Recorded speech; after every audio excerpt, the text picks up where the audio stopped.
এই জন্যই কালীনাথকে বলি মাঝে মাঝে এদের নিয়ে শহরে গিয়ে হিন্দি ছবি দেখে এসো। সেখানে একজন নায়ক 10 জনকে মেরে শুইয়ে দেয়। মাটাগুড়ি জঙ্গলের সেই প্রতীক নামে লোকটা, সেও বোধহয় হিন্দি ছবি দেখে।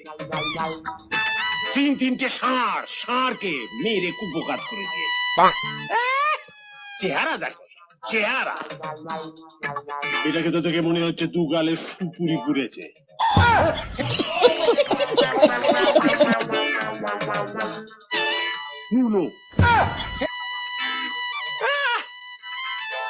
পিটিয়ে মুখটাকে বাংলার 5 করে।